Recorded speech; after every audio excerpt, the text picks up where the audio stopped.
Hi, good afternoon, good evening, ladies and gentlemen. This is Manoj Atri, real estate agent with Remax Hallmark. Welcome board, and I think so. We are live, and let's see if someone can give me a yes that they can hear us properly. So that'll be great. And let me take you over to our mortgage expert today and take a hi from him, and then I'll start over with the agenda of the day. So let me go there. Faisal sir. Yes, sir. Wonderful. Happy New Year to all our audience, and I'm also meeting you after a long time. Happy New Year to everyone. Yeah, it's already January 13th. Half the month is gone. Time passes very, very fast in this country.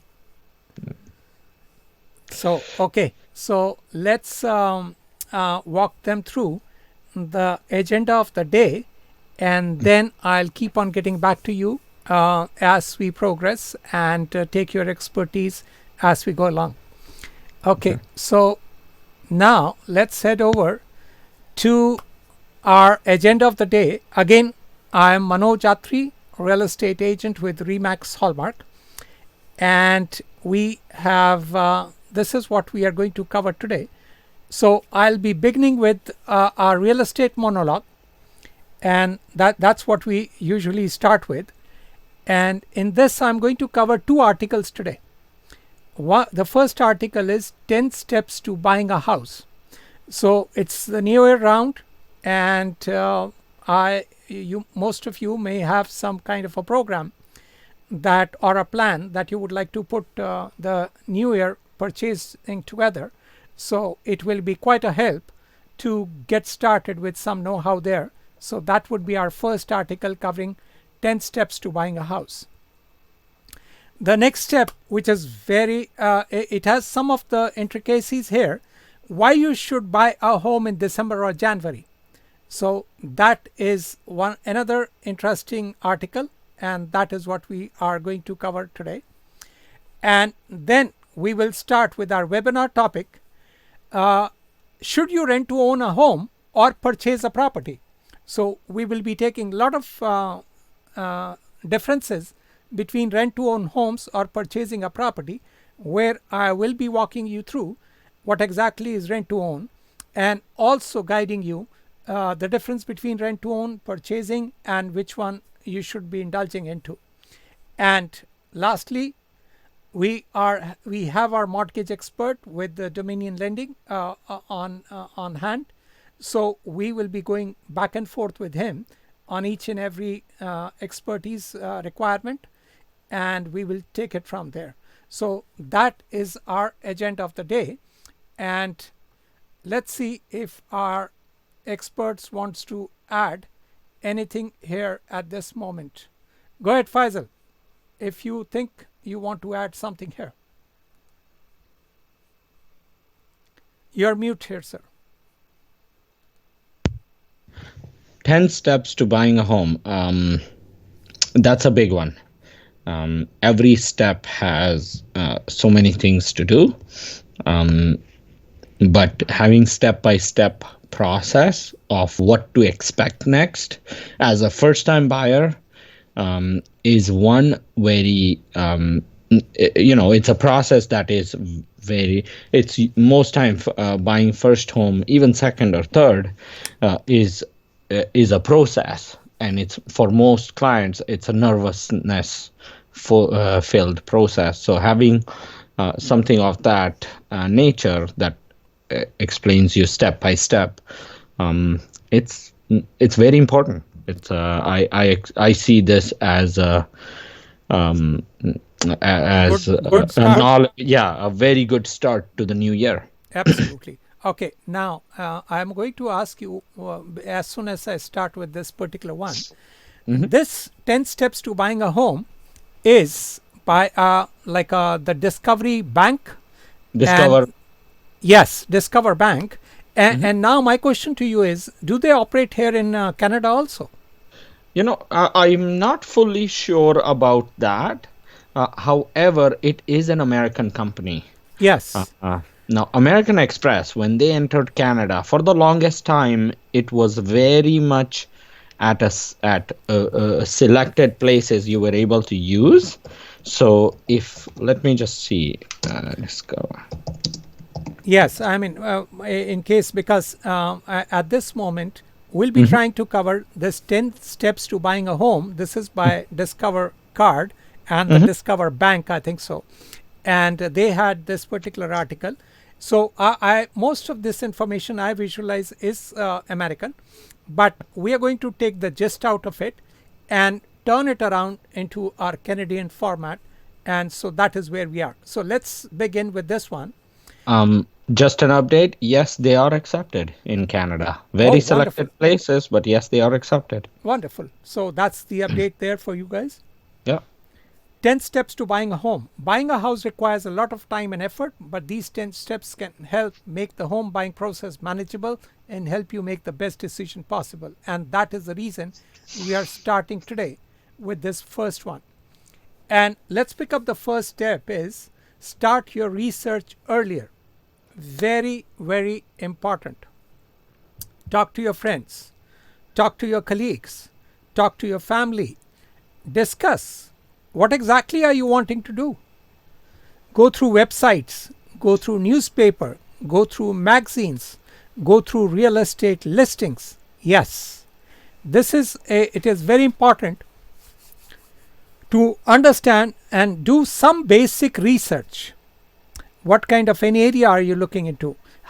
Whether you're looking for a condo, whether you're looking for a house, and whether looking for a townhouse, what are the price ranges in various areas. And at this particular moment, let me see, try to give you, see if I can get on my next one a website. In the meantime, let's head to the expert and I'll try to get the information there. Go ahead, sir. Do you want to add something to this? No. Well, essentially starting your research early is definitely good because research sometimes could take long. Talking to your family, your friends, and starting the process. Specifically, it's a huge learning curve, to be honest. Um, Home ownership is not something that is. There's no course for you to take. You really have to research, understand, ask questions, discuss with family, friends, start looking at what's available. There's a whole lot. So starting research early definitely gives you time. You want to be able to have time at the end of the process, and therefore starting early is a very, very good idea. Okay, at this moment, let me see if I can head them over to two of the websites that will help them in order to get some information there. Now, these are the two websites. One is called realtor.ca. You can go there and you can research lots of properties, and these are very, very well updated websites. So it is set up accordingly, and you can search all the listings, and lots of articles are in there to give you a head start. And another one is, which I also, and if you're looking into the Toronto GTA area, is search GTA listings in real time. So this is by the Toronto Real Estate Board, trebhome.com. So both of these websites will help you to get a head start on this particular one. So that is my two websites that I would recommend you to start the process early. So start your research early. So, and these two particular websites should help you in gaining some momentum and traction there. Let me add something to. Absolutely, feel free. So you know how you showed the two websites? If you can actually share the screen and have those two tabs, because I would like to inform our audience. If you Google search those websites, there are certain links that pop up that are not necessarily those websites.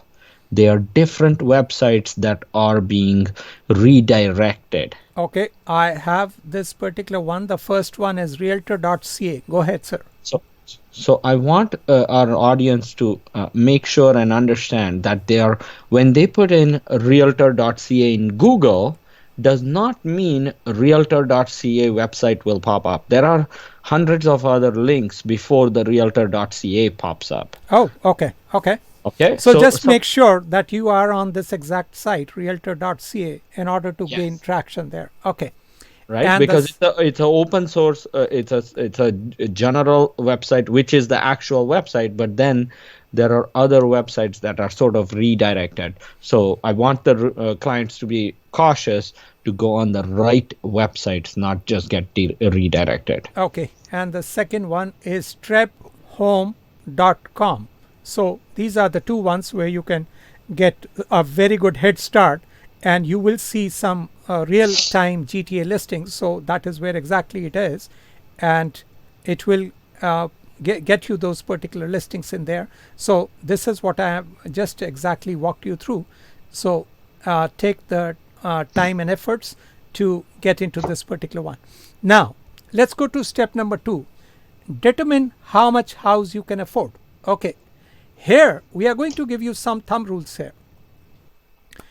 First of all, see, if you are a first time buyer, you do not need 20% down payment in case if your credit is good. You can get away with 5% down payment. And in case if your credit is very good, we can even further guide you that how you can even get some cash back from banks and bring it down further from that particular amount. So the first step here is annual household income. So get each and everyone's annual gross income and their credit score. So this is the preliminary step, and then multiply this particular amount. Let's say suppose the combined income of the house is around $100,000. So multiply it as a thumb rule by 4 times the income. So you will get qualified up to $400,000 property. If now your credit is very good, you may even get qualified 4.5 times the income. Now let's say suppose your credit is also extremely good and you have absolutely zero debt. You may even touch closer to the 5%, 5 times the income. So these are some of the parameters or thumb rules that can come into the picture. And now at this stage, let's take our experts info on this particular one and we take it from there. Go ahead, Faisal sir. This is your topic to guide further. So that is thank you. This is very good. 4 times to 4.5 sometimes, very rarely 5 times. These are good numbers to roughly get started. But every application is different. But those are good numbers to start for sure. So 4 to 4.5 times the income, and I mean that could be a good head start for persons to come up with. Yes. And then depending on the credit, the debt load, and things like that, then you will get a ballpark figure. But that is where you will get some rough idea or a thumb rule, just to get where things are and where you are moving around. Absolutely. Okay. So let's see. So we have given you some kind of an ideas there. There are lots of other calculators that you can go to various other websites and look into it. Now, next, I would like go ahead. I would like to add on that. Absolutely. The website calculators are not necessarily accurate. Okay.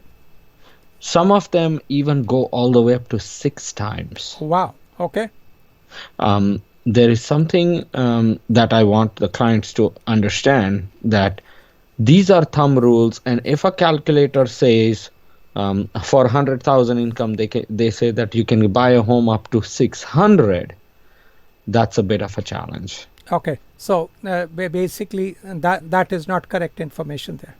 Yeah, you're basically setting yourself up for for disaster. disaster. Okay, and you can get away with 5% down payment if you're a first-time buyer. Absolutely, along with even further Further, with things. cash back in case if you have extremely good credit score and things like that.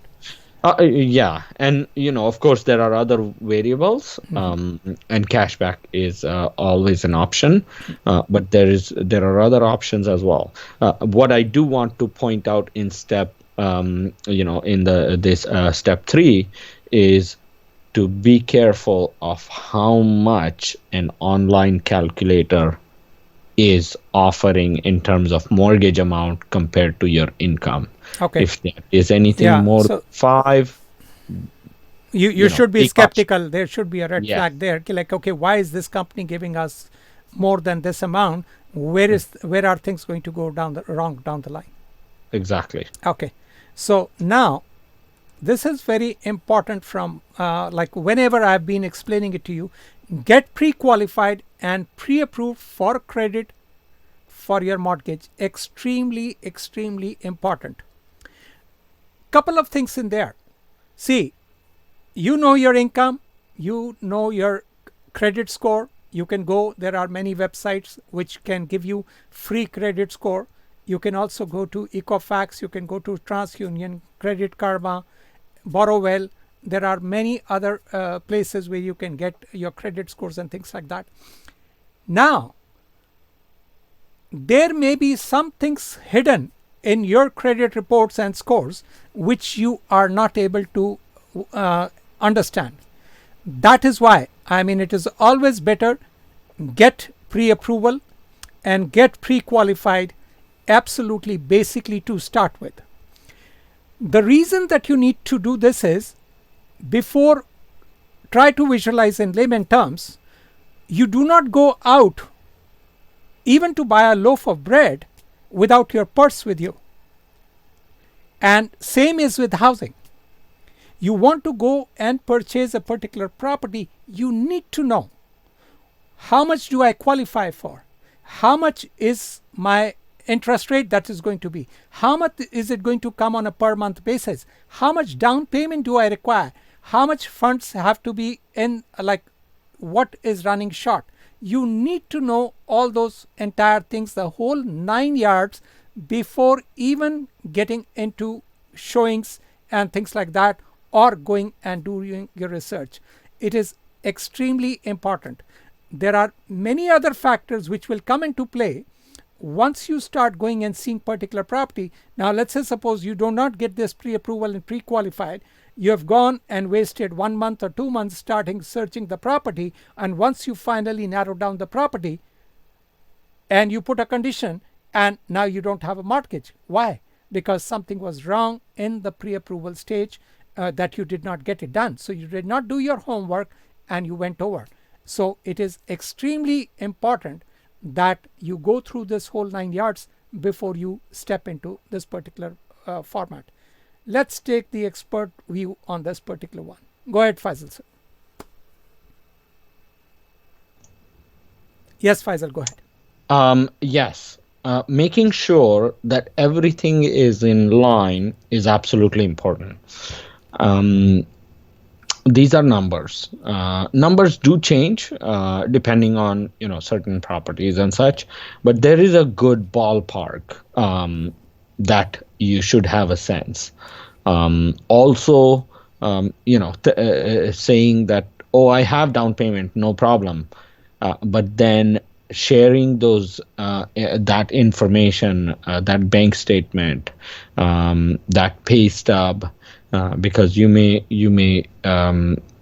perceive that you have a certain amount of income, but that income could be part your hourly, part your overtime, part your bonus, could be commission, and all of this has to be formulated. Every small piece contributes to your home buying power in a different way than you expect it to be.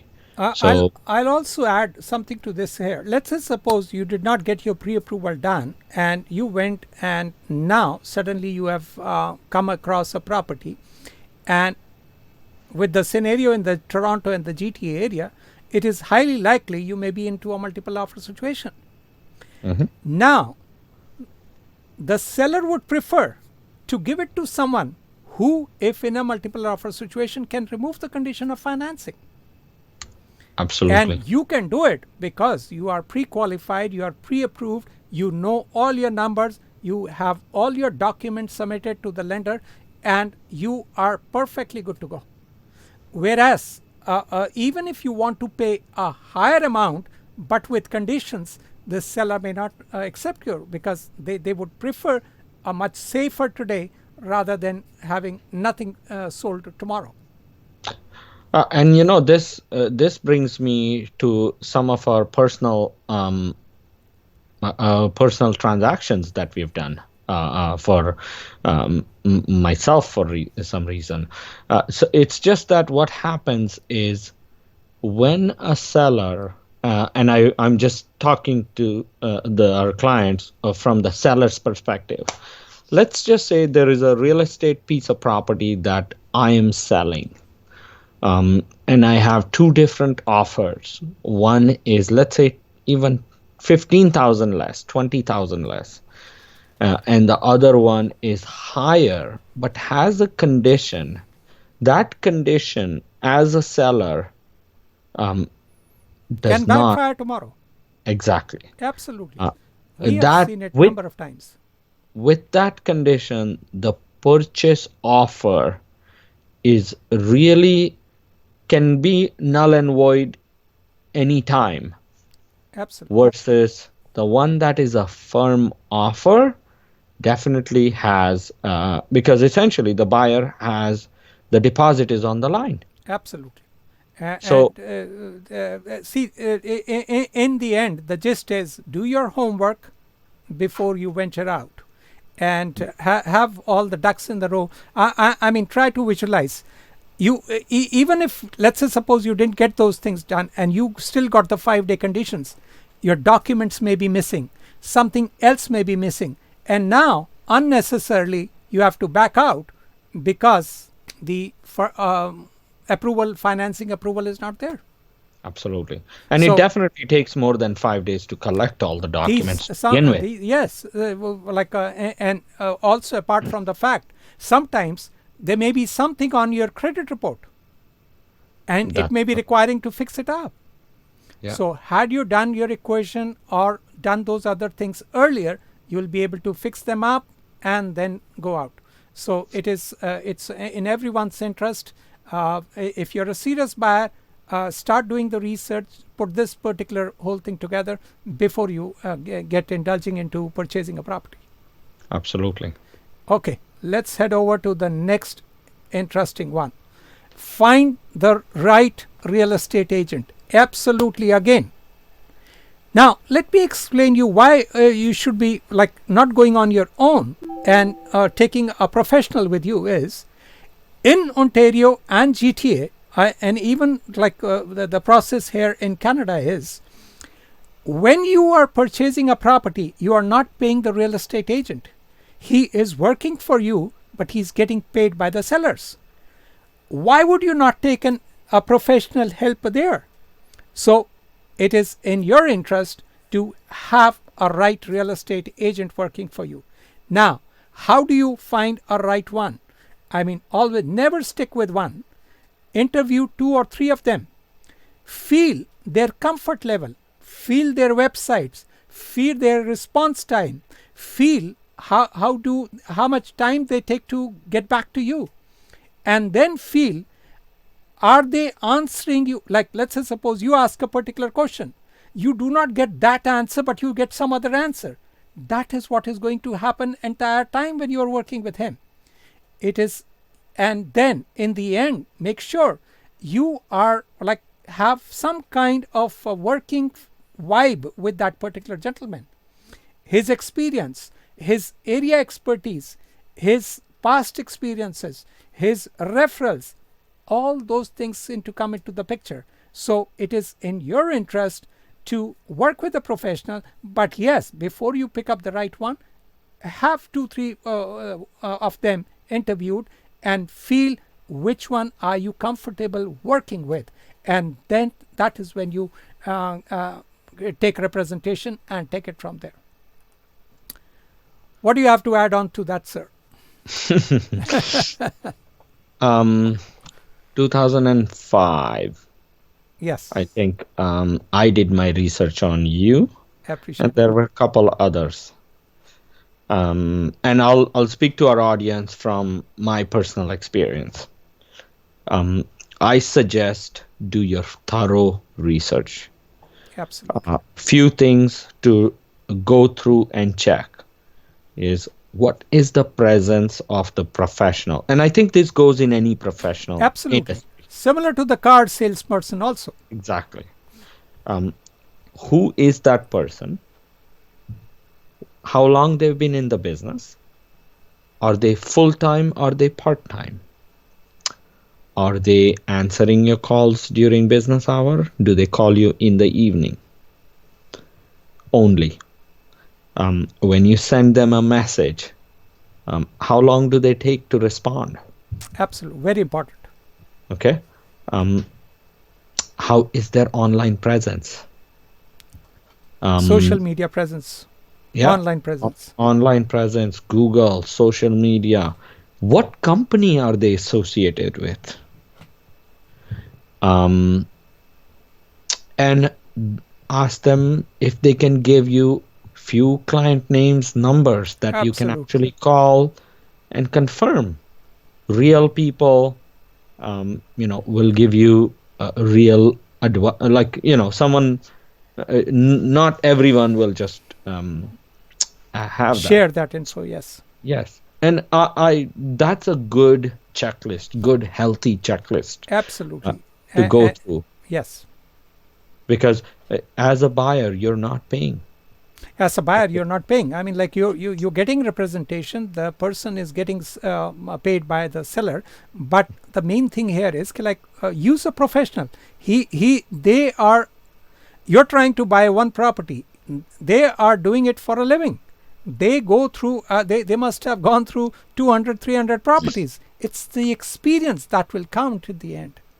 And the most important one I would again re-emphasize is, ask them a question and see what is their answer. Do they escape that answer?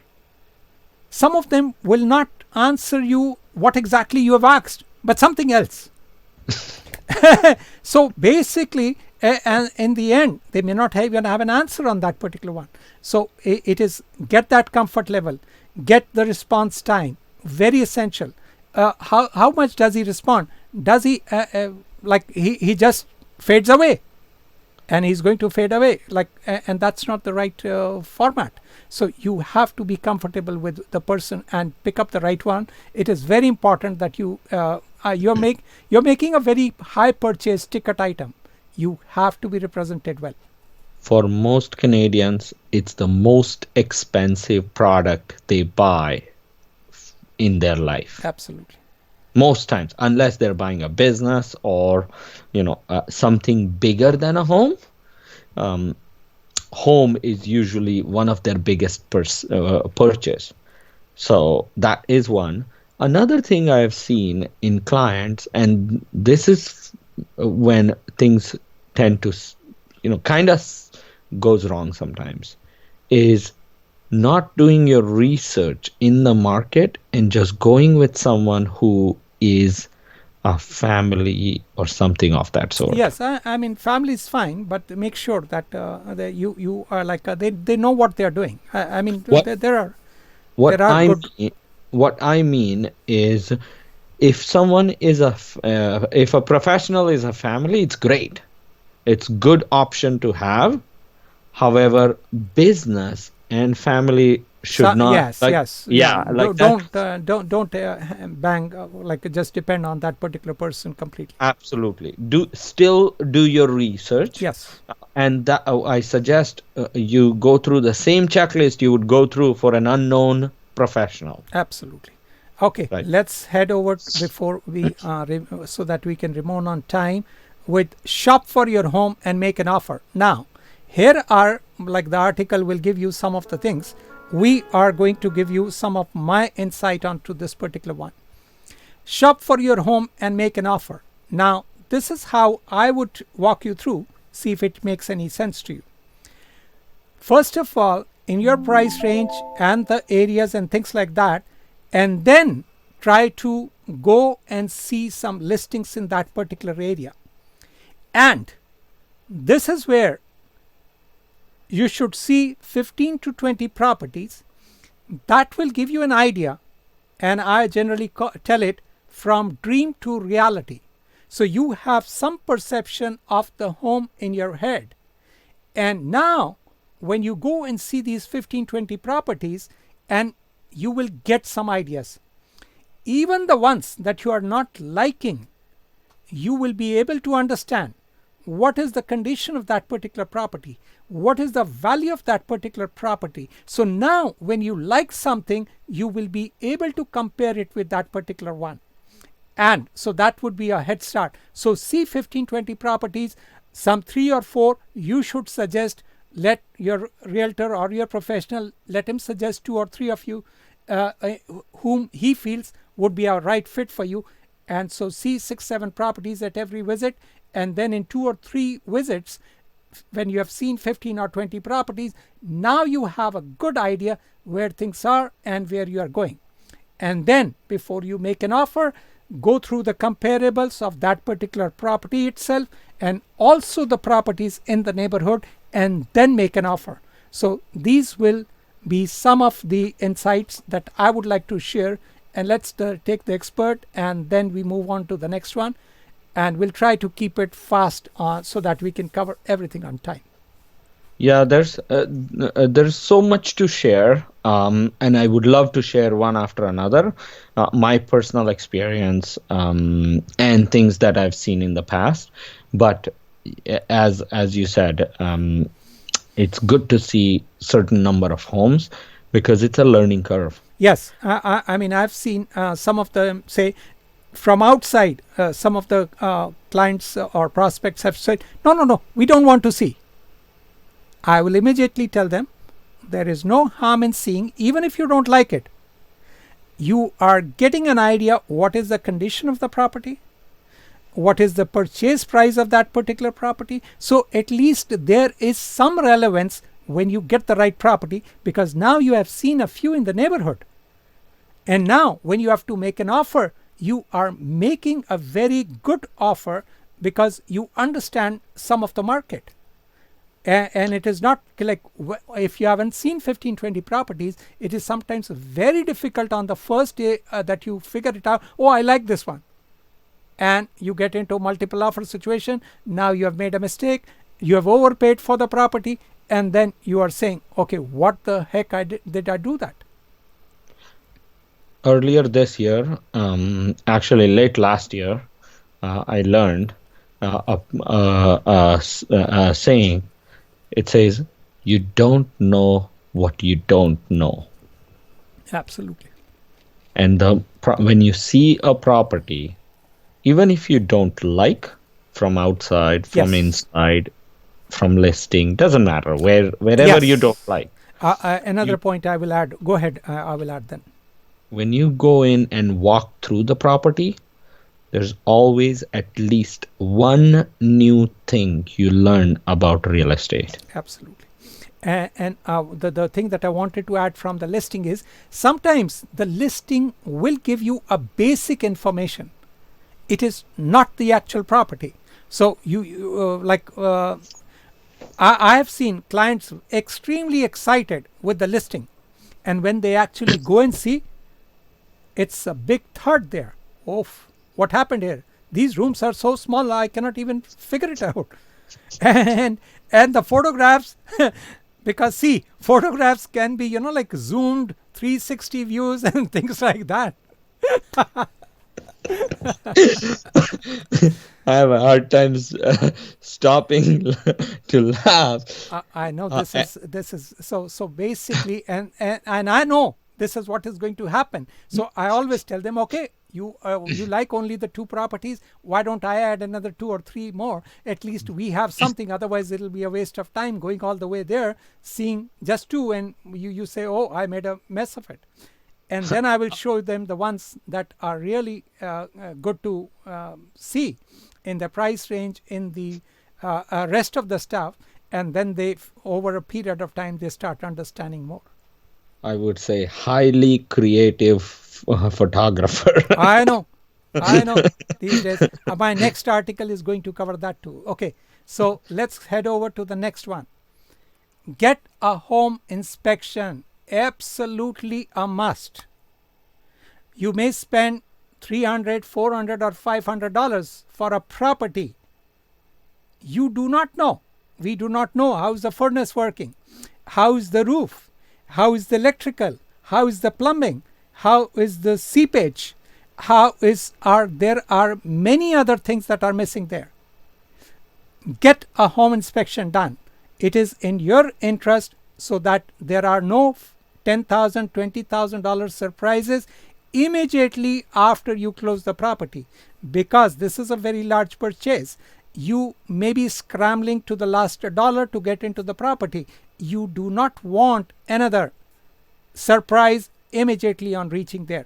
It is highly recommended that please get a home inspection done. Have your own, get some referrals, family, friends, your realtor will have a few of them, and your own may be there. So it is in your interest. Work with a home inspector before you put this together. Go ahead, Sir Faisal. Any on this one? Your realtor will usually have a very good contact. Yes. And because they worked over and over, because home inspectors I've seen some that are very popular, but not good enough. Their reports are not as detailed. Yeah. So make sure a good referral is there. Yeah, home inspector is, the way I look at it is someone who's had that home inspector over and over. So I suggest, if you have one, if the client has one, great. But your realtor should be able to suggest you some good professionals. Absolutely. I think your realtor has a lot of contact. Yeah, because we have tried and tested once there. Yes. Wonderful. Okay, so let's head over to the next one, which is work with a mortgage banker to select your loan. Yes. See, your bank, you would like to get the best rates from your bank. But a mortgage broker or a mortgage lender, he is in touch with various banks, various lenders. The bank may be trying to give you their best rate and their best format. Whereas in your situation, in your format, he may be able to get you some very, very good other alternatives. So it is in my suggestion, work with a mortgage broker. You can also check up with your bank, but between the two, mortgage broker or a lender will have more alternatives for you and will be able to shop around for a much better rate. So that would be there. Now let's take our experts say on this particular one. Go ahead, Faisal. As a mortgage broker, of course, mortgage agent, of course, I'm going to be sort of biased. However, how I want to approach this is when you go to the bank only has their own mortgage to offer. They don't have any other option. So, for example, any bank, and I'm not going to take name, but let's just say you go to a blue bank. The blue bank only has mortgage to offer from the blue bank. They cannot offer the red bank, the green bank, or any other bank. True. Mortgage. Absolutely true. Okay. Now, the red bank may have higher cashback. Yes. The blue bank may have better exceptions. The green bank may accept your commission income. You don't know as a client. Yes. That's what mortgage agents do, mortgage brokers do. And the agents and brokers, they get paid by the bank. Absolutely. So why not use them? Yes. Just like And a they realtor. have more alternatives. Yes, I would Exactly. say. Yes. I have seen much better results with mortgage brokers than with the banks. And another thing is mortgage brokers and versus mortgage agents, mortgage brokers, mortgage professionals, I should say, versus the bank. You're limited with the timing, Absolutely. right? There are times we worked on files until 12:30 at night. It was a case Yeah. had to be dealt with. And there you may get the regular banking hours. Yes. Absolutely. Okay, now let's try to cover all these 3 last steps in one. Have the home appraised, coordinate the paperwork, and close the seal. Yes, if you have the right team, the mortgage broker and the bank will be able to get the home appraisal done, coordinate your realtor and your lender and your lawyer. They will coordinate the whole work and make sure you have a smooth sale closing. So these are like the steps that will put the whole thing together. But I'm just trying to wrap up this one so that we can go ahead to the next article and then take it to the main topic of the day. Do you want to add anything to these 3, sir? You're mute.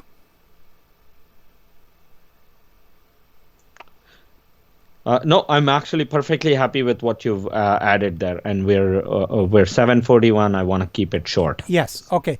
So now let me head over to our next article and let me take you there.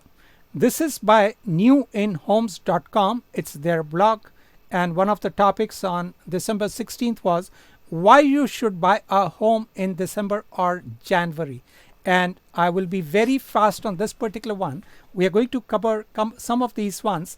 Agents have more free time because it's the holidays, and some of the agents are like do have some extra time to coordinate and give you some extra time there.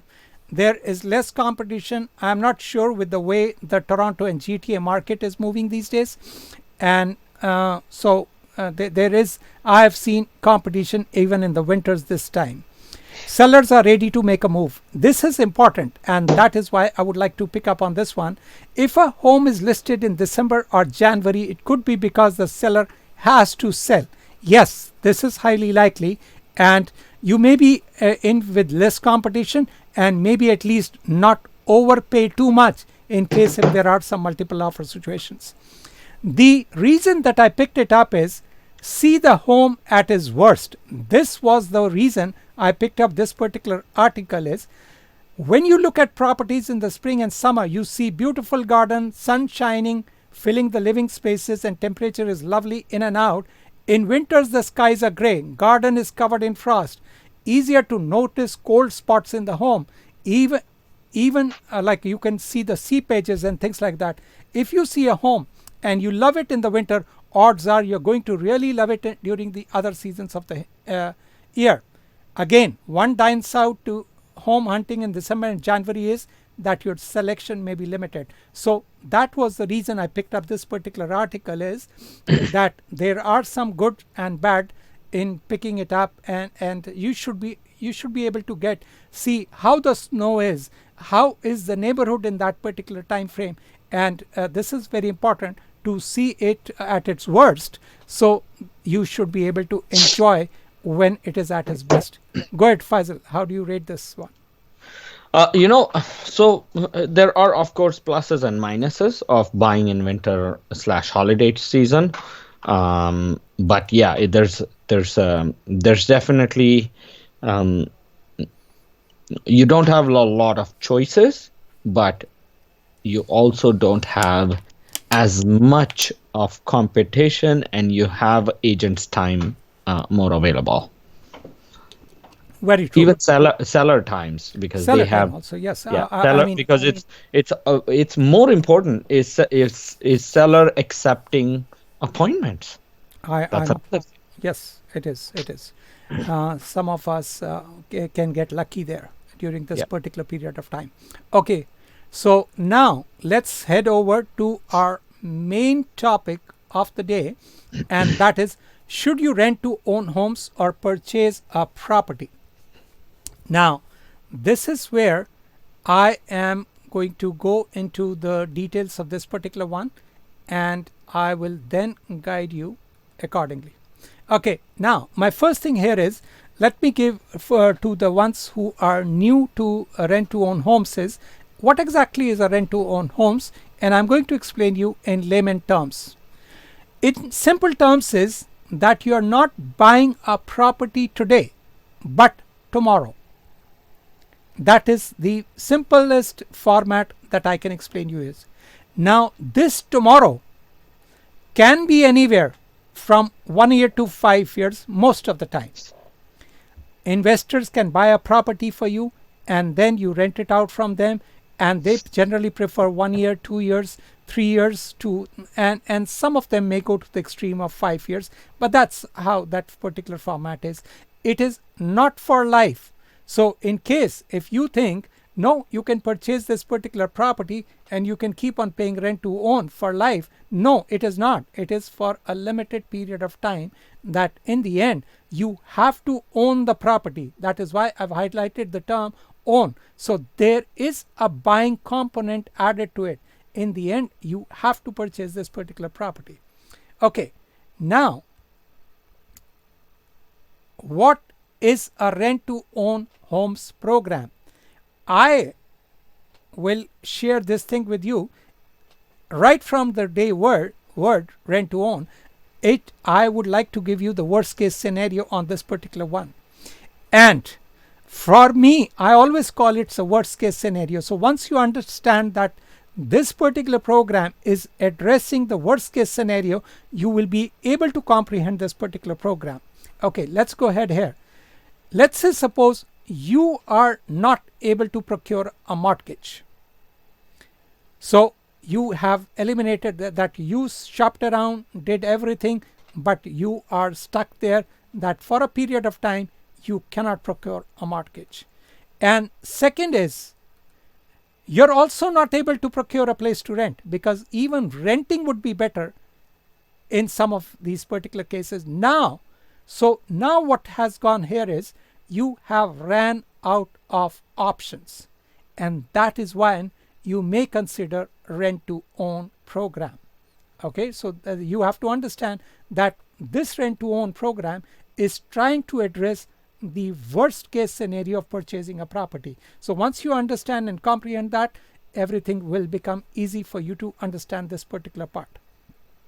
Now, very important, I am now going to highlight you the difference between rent to own homes versus buying, because you have to understand where we are and where we are going. Okay, so let's head on to this particular one. See, everything else remains the same except one component. So that means one component is the credit score. So whether it is, there are three important elements. The first one is income, the second one is down payment, and the third is the credit score. In both these programs, the income requirement remains the same. The down payment requirements may remain the same. The only difference is the credit score. So basically, you're repairing your credit, and the time it takes for you to repair the credit, you may want to do rent to own, and so that once your credit is repaired, you can procure a mortgage, and that is where the element of rent to own comes into the picture. Okay, so now let's head over to our expert, and then I'll start taking you with some of the examples of rent to own versus buying. Go ahead, sir. Faisal, any insight on that particular one? It's a rent to own. Yes. To worst case scenario, if you have that as a worst case scenario, you will actually the expectations are right, and you'll understand why. But yeah, nothing more to add. I wouldn't say anything to add. Yeah, I don't have much to add actually. Okay. See, that the reason I explain this particular thing always to them, there are some, you have to understand what exactly is rent to own, and you have to, before you even start beginning, it is a worst case scenario, it is a very costly program, and then you indulge into it and you have ran out all the options on the table. You have good income, you have the down payment, and somehow the credit is messed up. Yes, you can indulge into this particular one, and in our some of our various other earlier webinars we have covered that particular one. It is a good deal only in one scenario, but in rest of all the 90% scenarios it is not a good scenario. So and that is why I'm going to go further into this particular one, so that they can understand what is the difference between rent to own versus buying, so they can exactly comprehend why is it a costly program and why is it the worst case scenario. So that will help us to before they indulge into this particular one. So we are going to take an example here. Go ahead. Now you that talk to me about that, something comes to my mind. Go ahead. And I want to share this with our audience, that see, keep in mind, rent to own program doesn't matter our program or anyone else's rent to own. Rent to own is always going to be an expensive program than standard. Absolutely. Has to be, like, it's not a question. No. That's the bottom line. And today I'm going to give you some very hard numbers. Now, very hard numbers here, one thing to keep in mind, just like that online mortgage calculator, if a mortgage calculator gives you a mortgage amount that is 6 times your income, that's a red flag. Just like that, if there is a rent to own company that says, yeah, it's an easy and simple program, it's better to do rent to own than to purchase, that's a red flag. Absolutely. You're very well said there. If you have your rent to own, if there is a company that's suggesting you to go rent to own, and you don't see a big list of expenses on one sheet of paper, there's something wrong. Absolutely. Okay, so let's head over to our topic there, and let's see if I can guide them there. So we are going to take an example of a regular $500,000 freehold property, and we're going to go through some of the numbers there. So let's get into the basic numbers. You will be requiring 5% down payment to purchase the property. So let's say you require $25,000 there. The approximate, let's take a thumb rule, 1.5, you're a first time buyer, approximately 1.5 times the percent of the purchase price as your closing cost. So the total amount required is around $31,000. Now your per month amounts are going to be, the mortgage is going to be around $3,000. Now, how is it going to be per month amounts? Mortgage can be around $2,300, utilities around $300, property taxes around $300, and home insurance is around $100. So I've consolidated that per month amount to be roughly around $3,000. Assuming the property appreciates 5% per year, so the property value after 5 years is $630,000. And now let's say suppose in 5 years you have been absolutely great and good to with your mortgage, and you have and your mortgage amount left is around $430,000. So the total amount difference between the property value at this particular time after 5 years and the mortgage amount is $200,000. That means you have an equity of around $200,000 in this particular property when you did a regular purchase. Now let's take you into a scenario where you were trying to, instead of buying, you were trying to do a rent to own on that same property. Let's do that. Okay, now rent to own versus buying example is again same, rent to, but this time it is a rent to own instead of regular purchase. So we are going to go through those numbers and see how those numbers work. Rent to own amounts. Okay, I have taken some of these numbers slightly higher in order to match the other numbers so that we understand. And that, so the down payment may be 30,000, lawyer fees is around 1,000, and the total amount remains the same as the other one, and bringing the total to around $31,000. Here the per month amount from 3,000 goes to 3,500. Let me break you down how. The rental amount, the utilities, the content insurance, plus $500 towards an additional down payment so that you can procure a mortgage once the property is due to purchase. Assuming the property appreciates 5% per year, the option price after 5 years is $630,000. Now, option price is the amount that you will have to basically sit down and work it out on day one. So this is not an arbitrary number that you get it, but right on day one you accepted that yes, after 5 years I will pick up this particular property for $630,000. Now, after down payment, because $30,000 you've already paid down towards your down payment, you may have to pick up a mortgage of around $600,000. Now, the total amount overpaid in our last calculation that we have done is, so you have to now pick up the property at $600,000 mortgage, and the amount on the other side was $430,000, so the difference comes to $170,000. Let me take you and explain you these two numbers on side by side so that you can comprehend this particular one.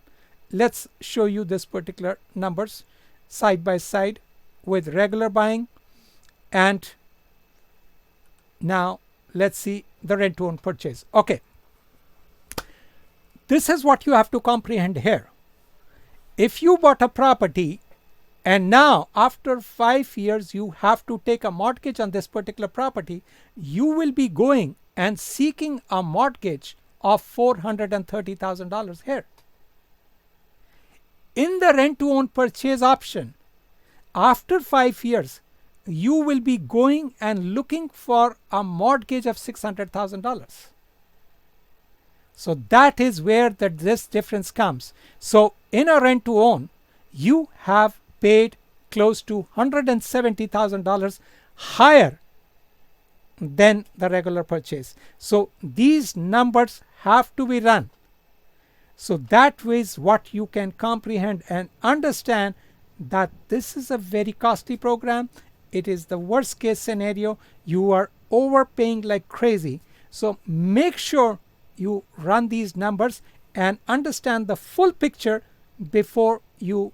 So in the end, it is better to do buying or renting, and until and unless you have exhausted all your options, that is when you go into it. Let me see the experts. I have to say, I've never seen such an accurate, as good of a slide side by side numbers. I wanted to make sure, because see what happens is, this is where it is. If after 5 years, this is how simplified I can explain it to that. There is, after 5 years, if you have bought that property, you will be, let me just put that slide in discussion there. You will be picking up a mortgage of $430,000. Whereas in a rent to own scenario, you will be picking up a mortgage of $600,000. Everything else was same. I kept all of them similar. In simple words, I would say I've never seen a slide side by side as good of a comparison. So yeah, it is, as you know, and as I said, there are companies that say, oh, rent to own is great, come over, we'll help you, we'll start. And then they don't give you a full picture from start to finish. They give you the nicer looking picture, and then based on that, you get started, and halfway through, you find out things that you should have found out even before. Imagine you starting the process, and when it's time to buy, you find these numbers out. And they are mind-boggling. They're mind-boggling. You'd be devastated. You will feel like someone has robbed you. All those things, like everything negative. Nothing positive will come out at the end. And there is also one very interesting thing that you have to note here. In the end, make sure you get qualified for $600,000, because you have to procure a mortgage of $600,000. So from day one, you should be, is my income going to be $150,000 at the end of the term? Exactly. If it is not going to be there, do not indulge into it. Stay away. These are and these are on the basis of those numbers you should work backwards. Exactly. Because otherwise, your down payment is gone, and you have basically been making money for someone else throughout this particular time. Yeah. And it is so. The client will not be happy, for sure. And I have received some nasty phone calls at the end of the term.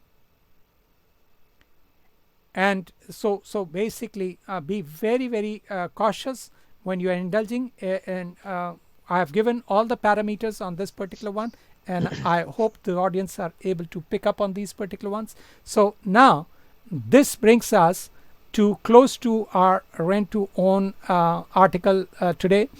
And I, at this particular moment of time, will take explanation of this particular one. Why do we call this as our smart rent to own homes program? Is the reason being because this is why we explain you in detail. We will walk you through what is going on and how we have made this program smart for you. And that is the reason that we are on this particular topic, and that is the reason I am wanting to bring you at a closure on this particular one. So that brings us to the end of our topic. And can you imagine, I always closed it on within 1 minute of our time. Okay, I think so. Our expert has just left. So at this moment, I will take you back to some of the other websites and see if he's around there. Then I will walk you through. But at this moment, I will take you to some of his websites and explain you in detail where things are and where they are going. And let me head up to this is one of the websites that you should be looking into, which is called FaisalGarcia.com. He's our mortgage expert with Dominion Lender, and you can be in touch with him on that particular one. And his next website, I'm going to take you there, which is creditrepairnow.ca. That is also where you can go there and you can go through some of his credit repair expertise. He has done wonders for some of our clients, and he'll be happy to help you out there. Another one or two websites, then you can go to my website, which is called manojatri.com. Let me see if I can get that rolling in the background. So that is called manojatri.com. Let me, as soon as it comes on board, I will be able to further guide you there. But that is it is up and running. Let me take you there. So this is my website, which is called manojatri.com, where you must have registered for the webinars. And then on the right hand side, you will see some of these headlines we have. We buy houses. Anytime you require power of sale properties, you can feel free to give me a buzz. I will be more than happy to provide you a list of all the power of sale bank foreclosure listings in the market. And now you also would like to indulge into zero down with some cashback program, give me a call. I'll be more than happy to walk you through this particular information. And then the rent to own info that we have discussed with you, and you can seek more information about rent to own program here. Then we have our webinar. We do it on alternate Mondays, every alternate Monday from 7 to 8 p.m. You are more than happy to join. Feel free to email me your queries. And I am going to pick up one or two queries at the moment. So give me a moment here. David has asked me, it is very distracting when you're talking over each other. what is the purpose of turning the floor over to the expert? Okay, so he's not happy with some of the stuff, and we will make sure we will not talk over each other, and try to take the experts info as and when they come. Okay, David, so I hope you got your the answer that you were looking for. Now, how much is my house worth instantly? So that is also where I can get you the CMF, the properties, and that will also guide you there. Now, I have another website which is called GTA Homes. So let me, as soon as it comes on board, I will take you there. Okay, there you are. It is called MA in Real Estate. That is wherever. See, this is a newsletter in which I curate 8 to 10 articles on a daily basis and email it to you.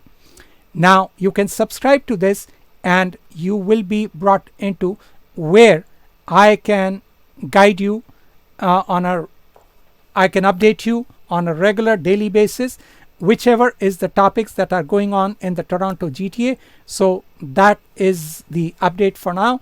And I think so our expert has just moved on because he had some time issues there, I think so. So this brings to the end of ours. We will see you on the following Monday. That would be the 27th of January from 7 to 8 p.m. Eastern Standard Time. And feel free to email me your queries and questions.